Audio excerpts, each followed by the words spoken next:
Good evening friends. सगळ्यांना नमस्कार आणि मानाचा मुजरा. आज मी आपल्याला प्रत्येक कुटुंबात म्हणजे प्रत्येक फॅमिलीमध्ये इंग्रजी कशी बोलली पाहिजे, परिवारातील कुटुंबातील प्रत्येक सदस्याने आपापसात अशा कोणत्या प्रकारची वाक्य आणि अशा कोणत्या प्रकारची वाक्यरचना इंग्लिश स्पोकनच्या दृष्टीने बोलली पाहिजेत, ते मी सांगणार आहे आणि शिकवणार आहे. आज कुटुंबात बोलण्यासाठी जी काही वाक्यरचना, जी काही वाक्य, जे काही वर्ड्स मी आपणास शिकवणार आहे, ते प्रत्येक फॅमिलीमध्ये प्रत्येक सदस्याने एकमेकांशी बोलली तर they can become a good speaker, they can become fluent speaker in English. इंग्रजीमध्ये ते उत्तम वक्ता होऊ शकतात, उत्तम कम्युनिकेटर होऊ शकतात, उत्तम स्पीकर होऊ शकतात. मग सकाळपासून तर रात्री झोपेला जाण्यापर्यंत, सकाळपासून तर रात्रीला झोपेला जाण्यापर्यंत प्रत्येकाने अशी वाक्य आपापल्या परिवारात किंवा कुटुंबात एकमेकांविषयी, लक्षात घ्या बरं का, एकमेकांविषयी वापरली पाहिजे. कारण की त्याच्यामुळे प्रत्येकाला कॉन्फिडन्स येणार आहे, प्रत्येकाला आत्मविश्वास येणार आहे. आणि एकदा का आत्मविश्वास आपल्याला आला, then everything is possible for us. प्रत्येक गोष्ट आपल्यासाठी शक्य असते, लक्षात घ्या. तर बघा, प्रत्येक कुटुंबामध्ये सकाळ ते दुपारपर्यंत म्हणजे मॉर्निंग टू आफ्टरनून पर्यंत कोणती वाक्य बोलली पाहिजेत ते लक्षात घ्या. उठा लवकर, गेटअप किंवा हरिअप. तुम्ही गेटअप पण वापरू शकतात आणि हरिअप पण वापरू शकतात. गेटअप, हरिअप. आता हे वाक्य परिवारातील कोणत्याही सदस्याला बोलू शकतो. That's all.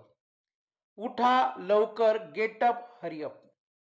शुभ सकाळ, गुड मॉर्निंग. तोंड धुवून घे, वॉश युअर फेस. आता हे वाक्य एक आई आपल्या मुलाला, मुलीला सांगू शकते किंवा परिवारातील कोणत्याही सदस्यांना सांगू शकते. एक वडील आपल्या भावांना म्हणजे काकांना, काकूला, लहान्यांना, मोठ्यांना, कुणासाठीही वाक्यरचना वापरू शकतात. तोंड धुवून घे, वॉश युअर फेस. चहा कॉफी घे, हॅव टी कॉफी. किंवा टेक टी, टेक कॉफी असं पण म्हणू शकतात, काही अडचण नाही. नाश्ता तयार आहे, breakfast is ready. Breakfast is ready. तू तयार आहेस का, आर यू रेडी. तू तयार आहेस का, आर यू रेडी. मला भूक लागली आहे, I am hungry. I am hungry, मला भूक लागली आहे. शांत बस, सीट क्वाइटली. नीट खा, ईट प्रॉपरली. शाळेची बॅग घे, टेक युअर स्कूल बॅग. म्हणजे एक वडील आपल्या मुलामुलींना सांगू शकतात, एक आई आपल्या मुलामुलींना सांगू शकते. शाळेची बॅग घे, टेक युअर स्कूल बॅग.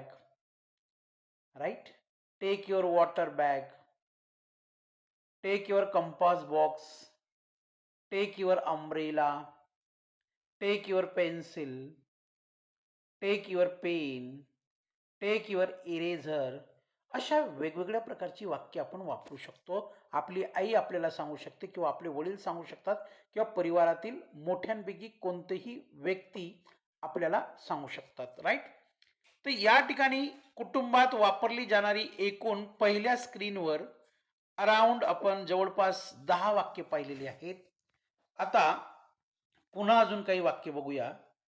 आता ही जी काही वाक्य आहेत, लक्षात घ्या, ही जी काही वाक्य आहेत, ही वाक्य जर एखादं काम करायचं असेल किंवा करून घ्यायचं असेल किंवा सूचना द्यायच्या असतील किंवा सूचना घ्यायच्या असतील, तेव्हा प्रत्येक कुटुंबात, प्रत्येक फॅमिलीमध्ये कोणती वाक्य बोलली गेली पाहिजे ती वाक्य सांगत आहे.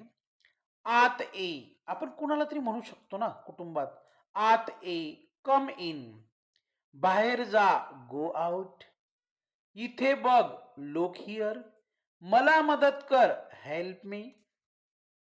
हळू बोल, स्पीक स्लोली. लक्ष दे, पे अटेन्शन. हे पकड, होल्ड दिस. थांब, वेट. शांत रहा, बी क्वाइट. हे वाच, रीड धिस. राईट. तर या ठिकाणी देखील 10 वाक्य आपण अभ्यासण्याचा प्रयत्न केलेला आहे.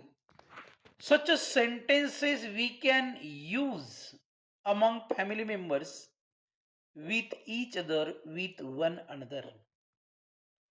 Don't to be hesitate. मनामध्ये कोणत्याही प्रकारची भीती ठेवू नका.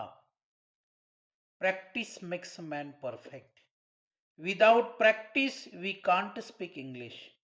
Without practice, we can't develop our communication skill. Without practice, we are unable to make proper conversation. Without practice, we are unable to make proper group discussion.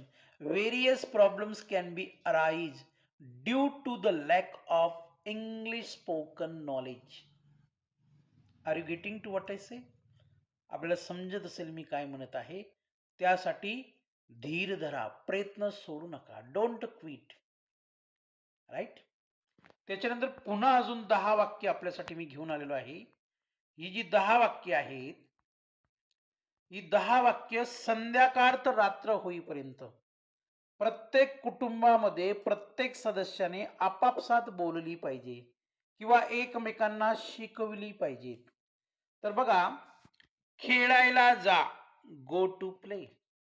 घरामध्ये, परिवारामध्ये लहान लेकरं असतील, मुलं मुली असतील, तर फॅमिली मेंबर्स पैकी कुणी त्यांना सांगू शकतं, गो टू प्ले, खेळायला जा. टीव्ही बंद कर, turn off the TV. Turn off the TV, TV बंद कर. गृहपाठ कर, do your homework. Do your homework. हात धुवून घे, वॉश युअर हँड्स. म्हणजे बिफोर ब्रेकफास्ट, बिफोर लंच और before dinner we must wash our hands. आपण आपले हात अवश्य धुतले पाहिजे. जेवण तयार आहे, डिनर इज रेडी. मला पाणी दे, गिव्ह मी वॉटर. लाईट लाव, turn on the light. Light लाव, टर्न ऑन द लाईट. काळजी घे, टेक केअर. शुभरात्री, गुड नाईट. आता झोप, स्लीप नाव. मी फक्त आपल्यासाठी देर वर 30 sentences to have practice, but apart from 30 sentences you can take such sentences as per your expectation. तुम्ही तुमच्या इच्छेनुसार 30 काय 60 वाक्य घेऊ शकतात, 300 वाक्य घेऊ शकतात, 600 वाक्य घेऊ शकतात, 6000 म्हणजे 6000 वाक्य घेऊ शकतात. Right. It's your a personal choice. How many sentences can you take? किती वाक्य घ्यायची हा आपला वैयक्तिक प्रश्न आहे. राईट. तर अशी 30 वाक्य जवळजवळ प्रत्येक फॅमिलीमध्ये, प्रत्येक कुटुंबात, प्रत्येक सदस्याने आपापसात बोलली तर 100% they don't have any need to join any spoken class, any spoken academy. Right. Among family members, with having cooperation to each other or to one another, I can say you must develop your speaking skill. तुम्ही एकमेकांच्या मदतीने अतिशय सुंदर अशी इंग्रजी आणि spoken तुमचे improve करू शकतात. Right. No need to waste your money. तुम्हाला पैसे वगैरे वाया घालण्याची गरज नाही. When I was student, at the same time there were no more inventions. जेव्हा मी लहान होतो कोणत्याही प्रकारचं संशोधन नव्हतं. There were no IT section, IT research innovation. There were no development in the field of science. But still we had learned many things. And nowadays everything is available for the students, for the parents, for those who are interested to learn English. Everything they have. But the problem is that they are not showing their daring to reach there. तिथपर्यंत पोहोचण्याचं धाडस कोणी करत नाही.